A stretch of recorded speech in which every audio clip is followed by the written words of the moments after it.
This episode features adult themes and depictions of violence, including depictions of violence against minors. Listener discretion is advised. Emergency. Please help me. Oh, well, slow down. We were all shot in a holdup. Okay. Where are you at? 1201 East Amador, Las Cruces Bowl. Las Cruces Bowl? Yes. Las Cruces, New Mexico is a city roughly 45 miles north of the US-Mexico border. Just a short drive away from El Paso, Texas, Las Cruces has a population of around 100,000, making it the second largest city in New Mexico. However, 30 years ago, the population was roughly half that, just a tad over 50,000, and a good chunk of those residents had been drawn to the region because of the nearby school. New Mexico State University is the state's only land-grant university, and the city of Las Cruces has really grown around it. In the mostly rural desert state of New Mexico, it seems to be a bit of an outlier that also doubles as an oasis in a way, as Las Cruces has really sprouted up along the Rio Grande over the years. In Las Cruces is a building that is no longer in use. It is located along East Amador Avenue, what has been a busy shopping and recreation center for some time.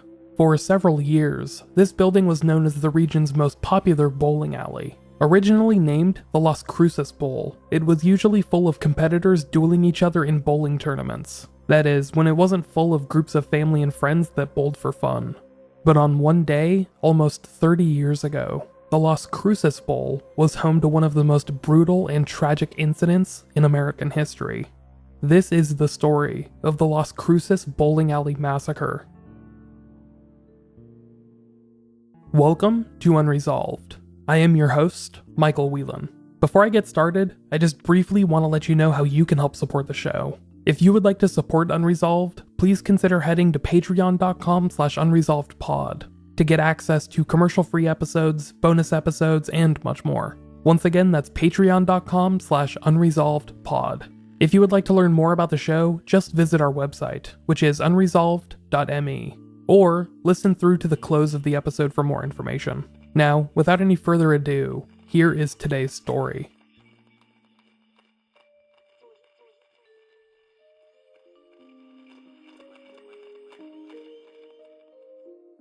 Early on the morning of February 10th, 1990, a Saturday, 34-year-old Stephanie Sinak arrived at the Las Cruces Bowl. Stephanie was the manager of the bowling alley, also happening to be the daughter of the bowling alley's owner, Ronald Sinak. With her on this day in question was her 12-year-old daughter, Melissa Repass, as well as Melissa's 13-year-old friend, Amy Hauser. Melissa and Amy, who were close friends, worked in the bowling alley's daycare section, helping supervise some of the kids in there when they could. Because this was a Saturday, it was a good chance for them to get out of the house and help out, helping watch the kids of employees and some others. It was just 8 o'clock in the morning, and both Melissa and Amy were with Stephanie in the manager's office. There, Stephanie was preparing to open for the day, going through the receipts from the prior night and making sure that everything looked good on the books. 12-year-old Melissa and 13-year-old Amy, meanwhile, were just waiting for the bowling alley to open, going in and out of the manager's office, looking for snacks and trying to occupy their busy minds. Two of the people they crossed paths with in the early morning hours were Steve Sinak and Ida Holgan. Steve Sinak was the brother of Stephanie, the opening manager, as well as the uncle of 12-year-old Melissa Repass. He was not working on this day, but had dropped by earlier that morning to pick up some stuff, and he ended up leaving a short time after 8 a.m. You'll learn more about him later. Ida Holgan, the other person that the two girls encountered, was the 33-year-old snack cook at the bowling alley. She spent the hours before opening preparing their food options for the day, and getting their small little kitchen up to speed for the upcoming lunch rush. It was in this early morning quiet, a short time after 8 a.m., that the relative peace of the Las Cruces Bowl was interrupted and then broken. At around 8:20 a.m., two strange men stormed into the Las Cruces Bowl. Neither of the men were wearing masks or gloves, but they stormed in through the bowling alley's unlocked front door without a care in the world. One of the men was carrying a .22 caliber pistol, which he raised at Ida Holgan, the cook who was currently at work in the bowling alley's kitchen. He demanded the grown woman head towards the manager's office, where his partner was currently corralling the two teenage girls, Melissa and Amy. It wasn't until Ida, Melissa, and Amy were ordered into the manager's office that Stephanie Sinak had any idea there were intruders inside the bowling alley. Now, the two gunmen demanded the four women lie down on the floor. These two men promised to let the women go if their demands were met, but it seemed like their purpose wasn't quite clear yet. They took several moments to get to their point, rummaging through the room as if they were looking for something. After a minute or so of this mayhem, which felt like a lifetime to those involved, the men then began demanding access to the bowling alley's safe, which only Stephanie could open.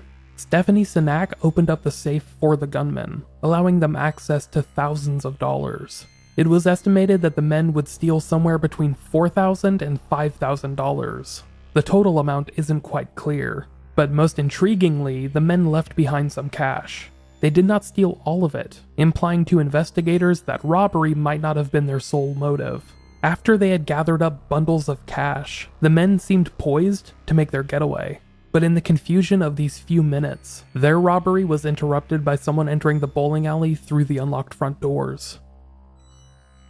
Steve Tehran was a 26-year-old mechanic at the bowling alley, whose job it was to fix the machines and make sure that the lanes themselves kept operating.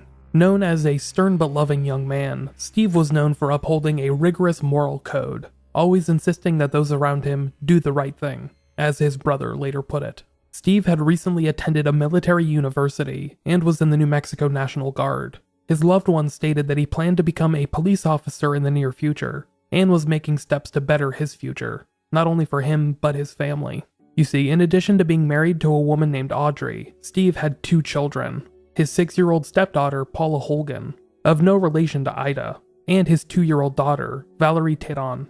On this Saturday in question, February 10th, 1990, Steve had been unable to arrange childcare for his two daughters. His wife, Audrey, was attending class at the nearby university, so Steve had been put in charge of watching the girls for the day. Unable to arrange a sitter, he had decided to bring them to work with him and drop them off at the daycare. So, just after 8:20 a.m., Steve entered the Las Cruces Bowl with 6-year-old Paula and 2-year-old Valerie in tow. As they walked through the unlocked front doors, they were surprised to see no one in the lobby or the kitchen. So Steve began walking towards the manager's office, where he stumbled upon this evolving crime scene.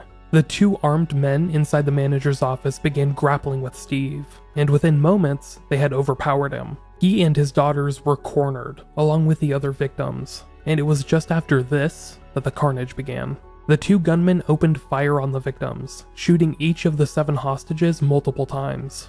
Each of the victims were shot in the head, execution style, including the teenage girls, Melissa and Amy, as well as Steve's daughters, Paula and Valerie. Nobody in the room was spared, and the gunmen left the room believing that they had killed each man, woman, and child inside. Before the two gunmen left the bowling alley, however, they had begun gathering some papers on top of the manager's office desk, which they then set on fire.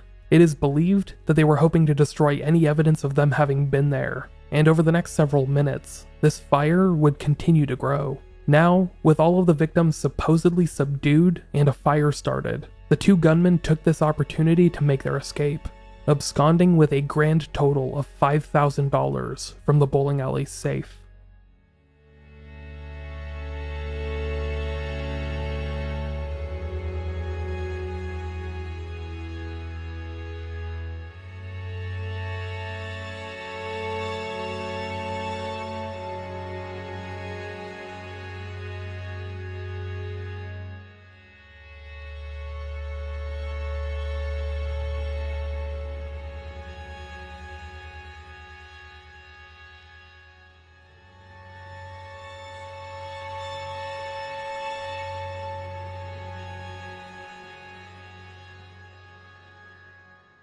At around 8:29 a.m., Las Cruces emergency dispatchers received a 911 call from a phone inside the bowling alley.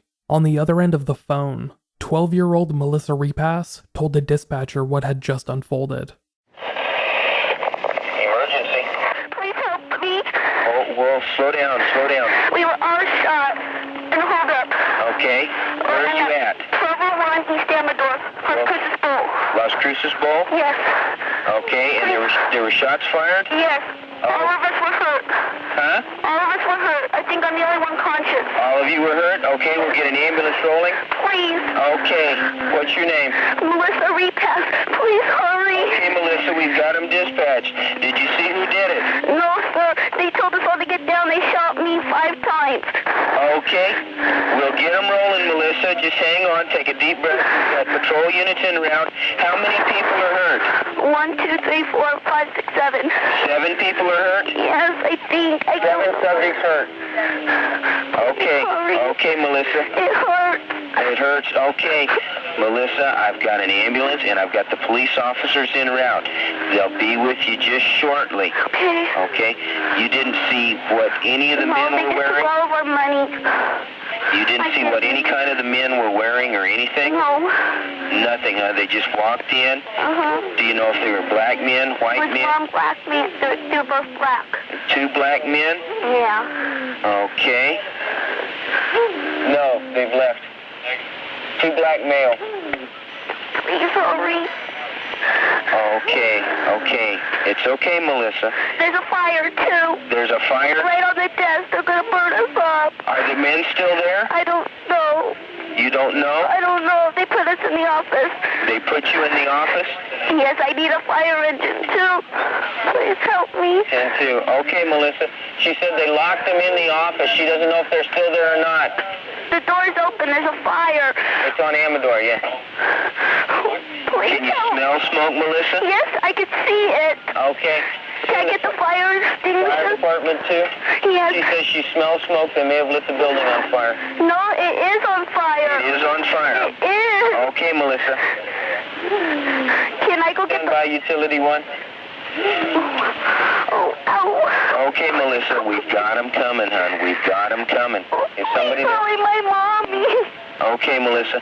There's a police officer there now, okay? There is? Yes, there is. He's going to try and find you. We're in the office. Just tell Stand by, I have 33 traffic.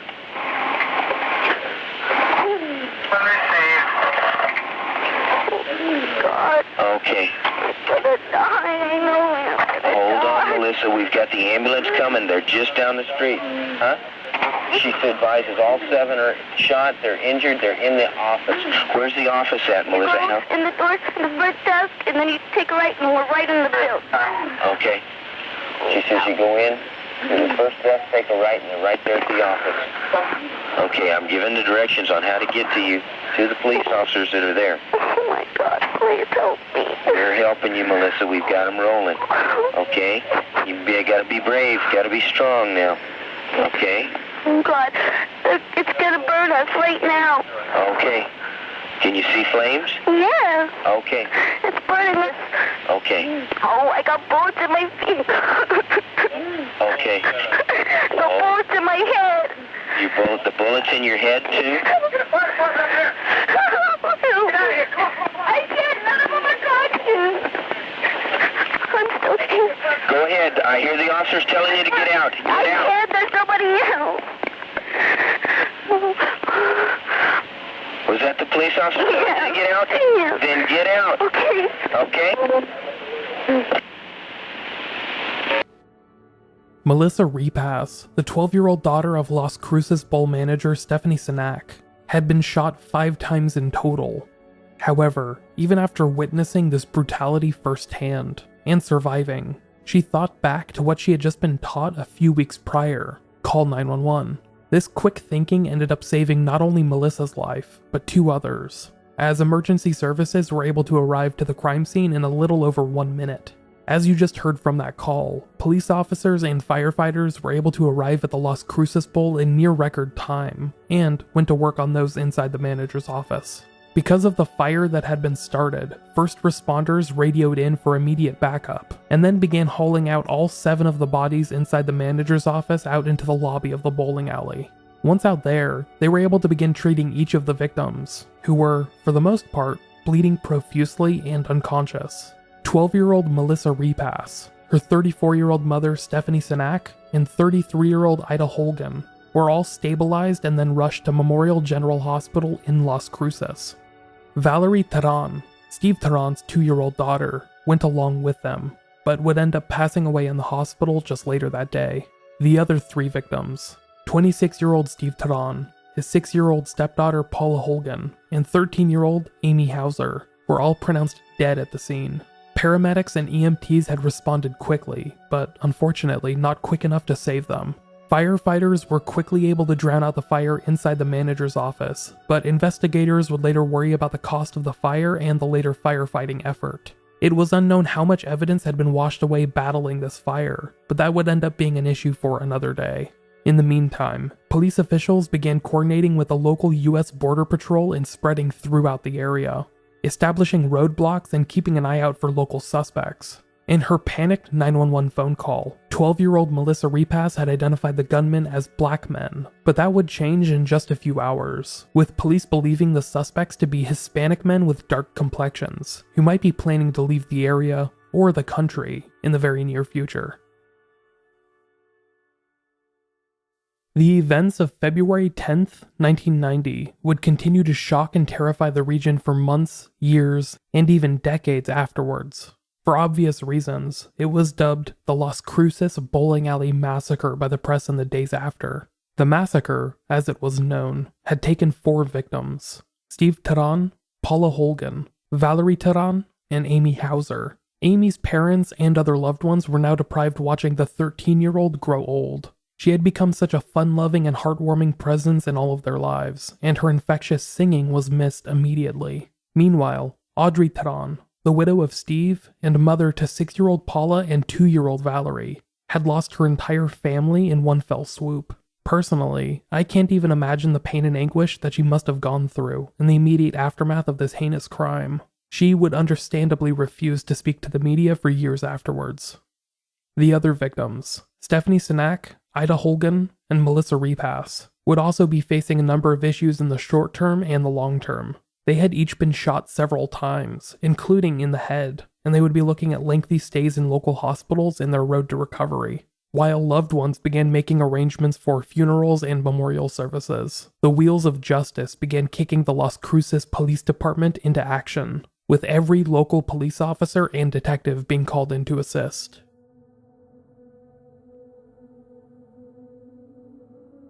The fire inside the manager's office at the Las Cruces Bowl had ended up destroying a lot of valuable evidence. Almost all of the interactions between the gunmen and the victims had been inside the manager's office, and the fire had ended up burning a lot of it away. Then, when firefighters arrived, they had inadvertently ended up dispersing or diluting a lot of evidence that remained. It was an understandable decision, of course, but one has to wonder just what was lost in the effort to quell the flames. Detective Mark Myers, who took over the investigation years later, stated about this, quote, "It was a very complicated crime scene. They lit the office on fire. That's a clear indication they were thinking about destroying evidence they had left behind. They weren't going to leave any witnesses, no matter how young. I have no doubt when they left, they thought everyone in there was dead." In the time since the massacre happened, police officials have confirmed that forensic evidence was found inside the manager's office. They have also stated that this evidence has been submitted to state databases for analysis and further testing, but when pressed about specifics, have refused to reveal what exactly they found. The closest thing I could find is Detective Mark Myers stating, quote, "We did recover fingerprints, but it was a bowling alley. You would expect to find that." So it seems clear that with this investigation kicking off in 1990, well before DNA revolutionized crime solving, police began taking a more personal angle to this case. They canvassed people in the surrounding area and began looking for anyone that might have seen or heard anything. They were able to find a couple of witnesses at the very least. There was one who claimed to have heard the shots happening from a nearby business, where he or she had been working on the morning of the massacre. A second witness, who also worked nearby, claimed to have seen 2 men running away from the scene at around the same time that Melissa Repass was making her 911 call. Their witness accounts would be added to one other's, a man close to the crime scene who had left the bowling alley just before the crime unfolded. That third witness was Steve Sinak, who had been at the bowling alley shortly before the 2 gunmen entered.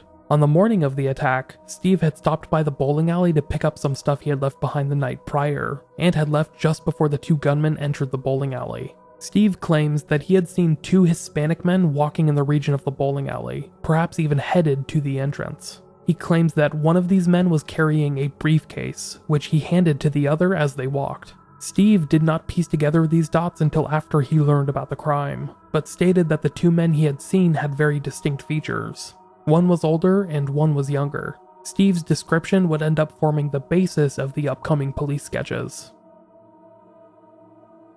Suspect number 1 was a young Hispanic male between 28 and 34 years old, who stood around 5'10", weighed between 160 and 170 pounds, had wavy brown hair and brown eyes, with a mustache and no detectable accent. Suspect number 2 was an older Hispanic male who seemed to be between 48 and 54 years old, who stood around 5'6", weighed around 140 pounds, had thinning salt and pepper hair with brown eyes, and who spoke English with a slight Spanish accent. Both of these men were depicted in sketches, which were dispersed to the media in the weeks after this crime. Based on additional witness sightings, it was believed that these two men had fled from the scene in a green four-wheel drive vehicle, perhaps a van. In the hours after the reporting of the massacre in the bowling alley, Steve Sinak gave his description of these two men to police.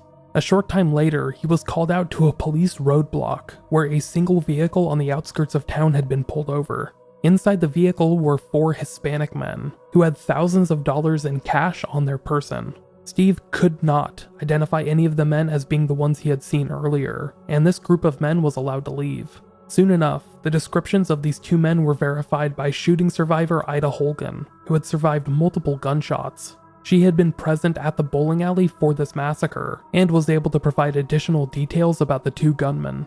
She believed that she had seen these two men at the bowling alley sometime prior to the shooting, in the days, weeks, or months before the horrific crime took place. She and other employees believed that the men might have been casing the joint, and had been there to get a feel for the bowling alley, its layout, schedule, and regular staff hours. Ida and others believed that the gunmen had not gone to the bowling alley to simply rob the place. She would later state that the two gunmen, quote, were looking for something else before they went to the safe. Statements from Ida and the other survivors have hinted at this being perhaps something more than a simple robbery gone wrong.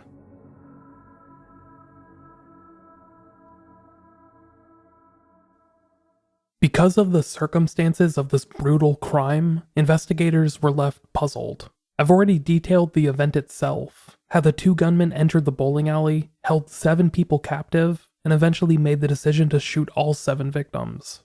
They had left with somewhere between $4,000 and $5,000, but had, for some reason, decided to leave money in the bowling alley's safe. Because of this, investigators were unable to determine if this was a planned robbery or a robbery gone wrong. It became theorized by some that violence might have been the gunmen's motive, as they had left behind an undisclosed amount of cash in the bowling alley's safe. They would not have done so intentionally if this was a simple robbery, investigators believe. It remained possible that the two men had planned to rob the bowling alley, and then became overwhelmed once they were actually inside. Perhaps they had not planned for there to be so many people present, and had lashed out violently as a result. Nonetheless, the case began to pivot away from being focused entirely on the robbery motive. That was when investigators began to narrow in on some specific rumors, which alleged that the setting of the crime, the Las Cruces Bowl, was somehow connected to organized crime, either directly or indirectly. Shortly after the shooting took place, rumors began swirling that the owner of the establishment, Ronald Sinak, had some kind of shady business ties, perhaps even being linked to the Mexican cartels, who were undoubtedly active in the region. Because the gunman had mercilessly shot at all of the people in the bowling alley, including Ronald Sinak's daughter and granddaughter, this led police to believe that there might be some truth to these rumors. So they began looking into Ronald Sinak, his family members, and other associates that were linked to them. Investigators were looking for any sign of impropriety, which could illuminate detectives with a possible explanation. Unfortunately, it seems like all of the attempts to investigate Ronald Sinak led to dead ends, as explained by Detective Mark Myers of the Las Cruces Police Department. Quote, "We investigated all of those angles at the time. Thousands and thousands of man-hours went into trying to prove those theories, but we couldn't prove anything. We put Ronald Sinak under a microscope, and we couldn't find anything. To date, all we know for sure is it was a robbery homicide." In the months after the massacre, investigators began to focus in on RJ Sinak, the younger son of the bowling alley's owner, Ronald Sinak. RJ tended bar at the bowling alley, and several tips had been received by police, claiming that RJ was involved in some kind of drug activity. Police looked into this, and discovered that other than RJ seeming to have a cocaine addiction, there was nothing definitive linking him to this case. He was cleared of wrongdoing and eventually died of an alleged drug overdose in May of 1997 at the age of 36. Another lead came via a local woman named Irma Tiurina, whose name I hope I am pronouncing correctly. Shortly after the shooting inside the Las Cruces Bowl, she made contact with police and claimed to have encountered two men that matched the descriptions of the shooters. According to Tiurina, she claimed that the two men had stayed with her at around the same time that the massacre happened, and she provided police with details of these men. She would even undergo a polygraph, which meant a lot to investigators at the time. Polygraphs are notoriously unreliable, but in the age before DNA testing became commonplace, polygraph tests carried a lot of weight with police departments. Shortly after taking this polygraph and providing police with details of the two men that had stayed with her, Irma Tiurina recanted her claims. Police had made note of her frequent drug use, and sometime later would stop speaking with her entirely. Like RJ Cenac, Irma Tiurina would pass away at an early age from drug use. She died in May of 2001 from an accidental overdose, taking whatever possible secrets she had with her to the grave. Over the next several months, the investigation continued into the crime dubbed the Las Cruces Bowling Alley Massacre. However, as the days continued to bleed into one another, it became apparent that investigators were no closer to solving the case than they had been on the day of. Perhaps it was just a robbery gone wrong, a heinous crime committed by two men with no remorse. Perhaps there was some explanation to them leaving behind money in the safe, and escaping with only a fraction of the overall possible take. Perhaps there were no easy answers, and this case was destined to be unsolved forever. One of the prevailing theories that emerged in the years afterwards is that a gang of sorts had decided to exact some revenge against specific people in the bowling alley. Perhaps family or friends of the owner, Ronald Cenac. Perhaps a business deal had fallen apart, or a drug deal had gone south, and the victims from the Las Cruces Bowl were simply collateral damage. It was alleged by some that the two gunmen were involved with a regional gang, perhaps even hitmen that had been brought in from Mexico. With the border so close, this remained a likely possibility even years after the fact, as admitted by police officials close to the investigation. Because of the brutality of the crime, it seemed like the shooter of all 7 hostages might have been meant to send a message. But again, this was all based on guesswork. Investigators had very little to work with, based on the patchy testimony of witnesses and the forensic evidence, which itself seemed to be mostly speculative. There was no clear evidence pointing to a single suspect, and that would not change in the ensuing years.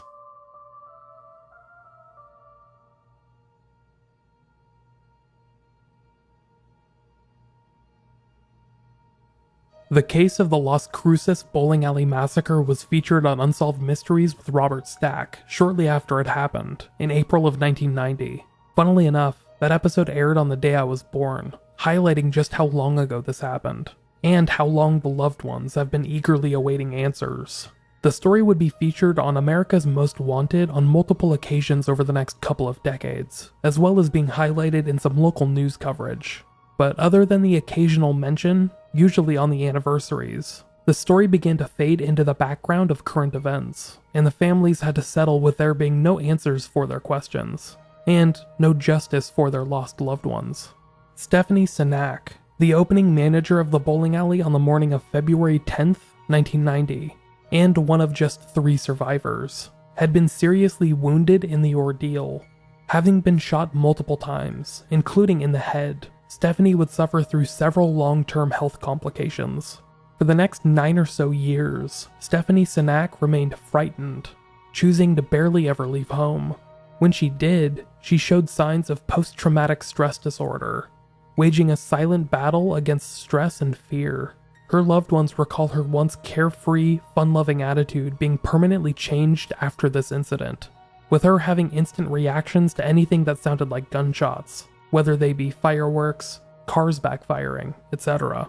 Stephanie Cenac would pass away in 1999 due to complications from her shooting-related injuries. She was survived by her family, including her daughter, Melissa Repass, who had made the panicked 911 phone call close to a decade beforehand. Melissa Repass and Ida Holgan remained the sole survivors of the shooting, a cross they continue to bear. Even though close to 3 decades have passed, they remain traumatized by the shooting, and also remain hopeful that justice can be found for those whose lives were lost and affected by this brutal incident. In 2010, a documentary was released about the Las Cruces bowling alley massacre, titled A Nightmare in Las Cruces. The film was directed by Charlie Min, who had learned about the case back in 1990. He had been a college student living on the other side of the country, who was watching Unsolved Mysteries and learned about the traumatic event from afar. It continued to stick with him years after the fact, and he remained emotionally interested.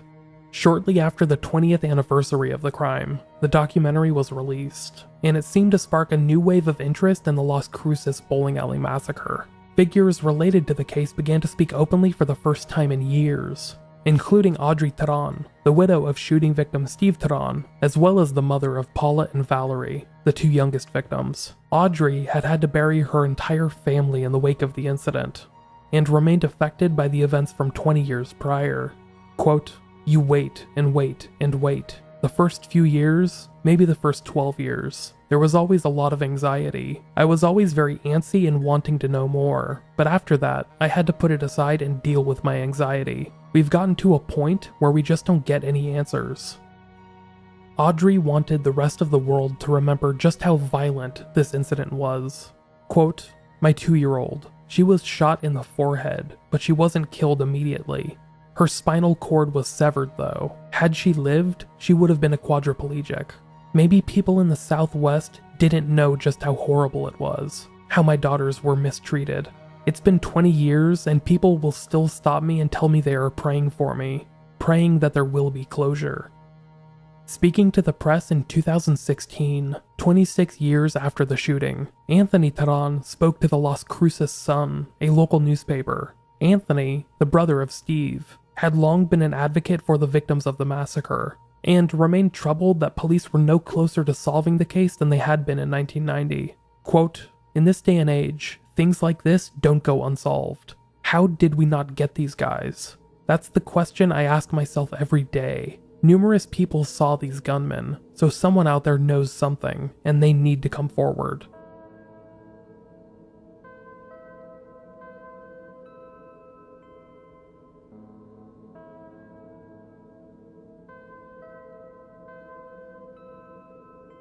The building that was once known as the Las Cruces Bowl continues to stand in the same spot it did then.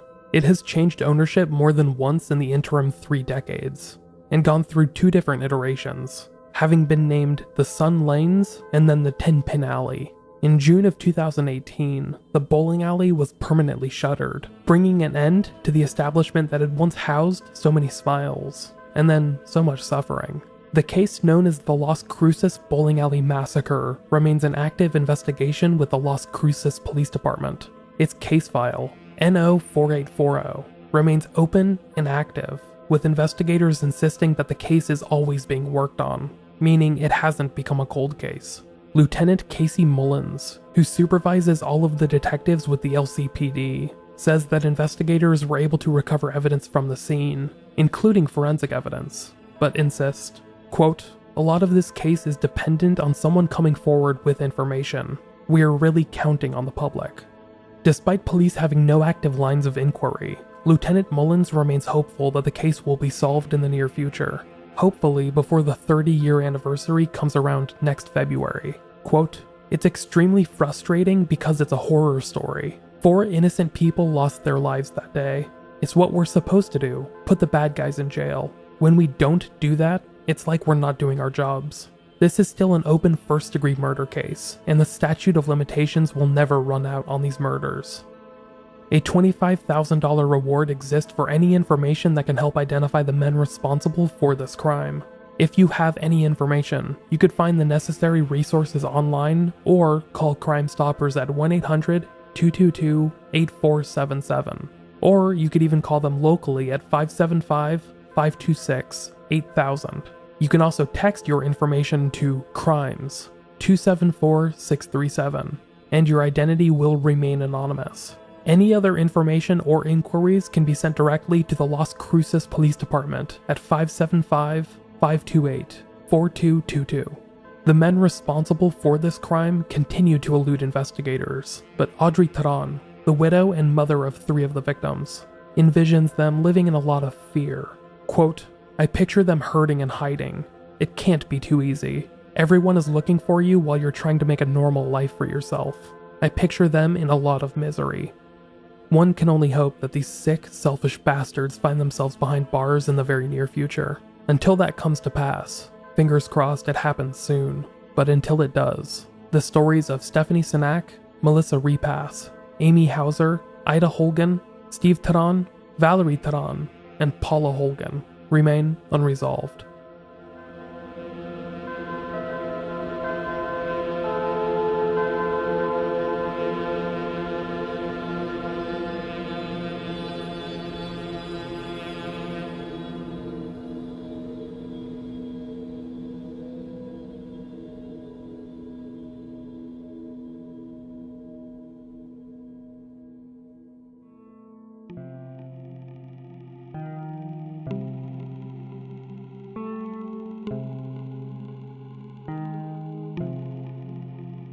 Thank you for listening to this episode of Unresolved. If any of you would like to stay in touch with the podcast, make sure to look us up on social media. I'm not super active on Facebook, Twitter, or Instagram, but I try to make an honest effort. Just search for Unresolved or Unresolved Pod, and our accounts should pop up for you. You can send in any emails to michael@unresolved.me. That's micheal@unresolved.me. And you could send in any voicemails or text to 831-200-3550. If you want to find a transcript of this episode, or any applicable links or sources, just head to the podcast website, which is unresolved.me. There, you could also find a link to the podcast store, as well as to our Patreon page, which can also be found at patreon.com/unresolvedpod.